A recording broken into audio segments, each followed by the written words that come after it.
আমাকে হেল্প করলো। মাছ ভাজা বসিয়ে দিয়ে চলে গেছিলাম নিচে সবজি কাটতে। শুধু তো মাছের ঝোল হবে না, আরও কয়েকটা পদ হবে। আর নকুর ড্যাডি আসবে 12:30টার মধ্যে খেতে। ভীষণ টেনশান। তো রান্না করতে করতে খাচ্ছি বাদাম, আর মুন্ডুটাই কেটে বাদ হয়ে যাচ্ছে ভিডিওতে। ভীষণ গরম লাগছে, যদিও মেঘলা করেছে। আর এখন হচ্ছে মাছের ঝোলটা হচ্ছে, মাছটা ভাজা করে নিয়েছি, মাছের ঝোলটা এখন হচ্ছে, মশলাটা বেটেছি। তো আবারও আমাকে নিচে যেতে হবে, কারণ রান্নাঘরে এখন কাজ আছে। ভাত বসিয়ে এসেছি গ্যাসে।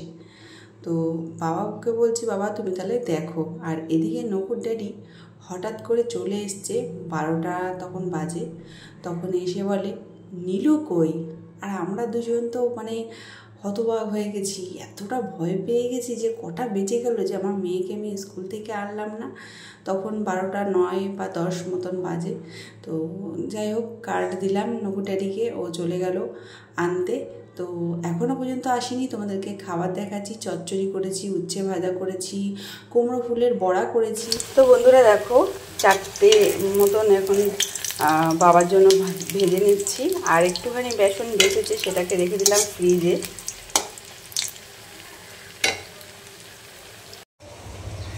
তো বন্ধুরা, ডেটটা বেশি বেজে গেছে।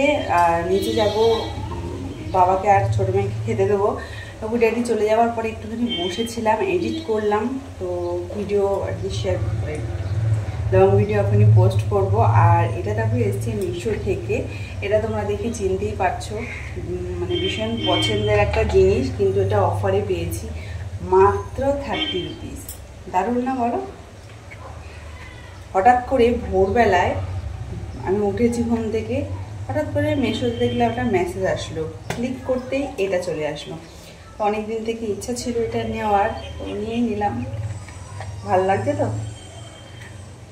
চলো, এখন বাজে 8:30। নকুর ড্যাডি এসছে তখন 8:15 মতন বাজে, মানে কাজ থেকে এসছি 5:30টার পরে আর কি।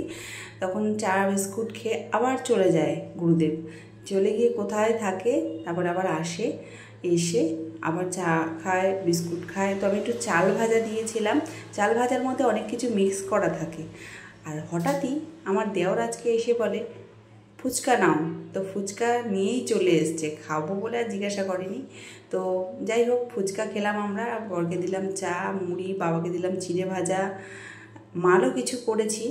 আর মা চলে এসছে বাড়িতে। তো মা এসে আমার কাজে হেল্প করছে। ফ্রিজ থেকে অনেক খাবার এমন ছিল যে আমরা খাচ্ছিলাম না, অনেক দিন হয়ে গেছে, সেটা আর কি ফেলে দিল।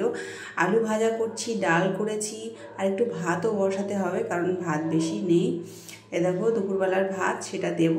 কথা বলেছিলাম, তো ভাবলাম থাক, আমি এখনই কথা বলি। আর শুভরাত্রি। তোমরা খুব খুব খুব ভালো থেকো বন্ধুরা, পাশে থেকো আমার।